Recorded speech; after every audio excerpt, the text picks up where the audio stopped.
Fahaltafahoana aminao indray amin'izao takarivan'ny alatsinainy fa 7 ny volana novambra izao ampitsikina trano ho an'olorana ny araba ao antsika rehetra ny tokantrano any ary anasana nanao ihany koa hanaraka ny atsipriam-baovaontsika hatramin'ny farany ny lafiny ara-politika raha noesitsika indray isan-tanana fampalam-baovao ny izao takariva izao mahakasika ny tontolon'ny fifidianana indrindra ary dia totosa io riva io ary tetsy andraharo ny fanaovatsiny famatsim-bola ny fifidianana amin'ny taona 20 sy 20 mitatitra an'izay avy hatrany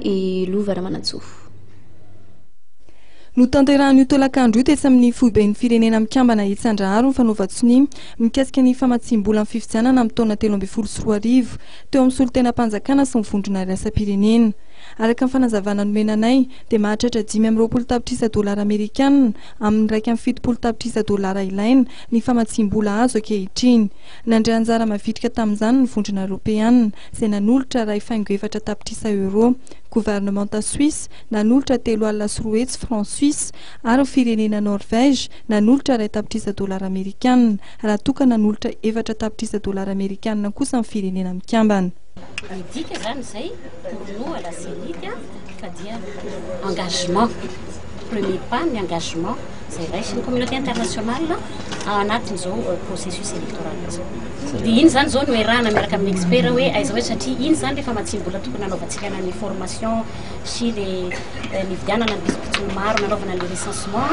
reny nefa navoaka ny fitondram-panjakana malagasy dia hojerevanay zany miaraka amin'ny expert ny Nations Unies zay tonga ny expert ny Boula sy ny expert ny Européenne hoe aiza zany ny affectena an'io vola zay meny zareo androany. Fa ny teknika zany aloha dia mahafaly ihany milaza fa mandeha ara-dalàna ny fanaovana recensement misy moa mbola miantso milaza hoe tsy mbola nandalo teny amin'ny zareo ny agent recenseur misy koa nefa dia tiako ambara hoe mbola misy voananombo fa miezaka zany zay miantso an'ireo dia membre moa raha tsy mangaiky ny CELIT mijery an'izay fanaovana ny recensement zay fa mitsika amin'ny teny zao dia efa eo amin'ny 61 000 mahery ny carnet tonga eo anivon'ny centre informatique des districts.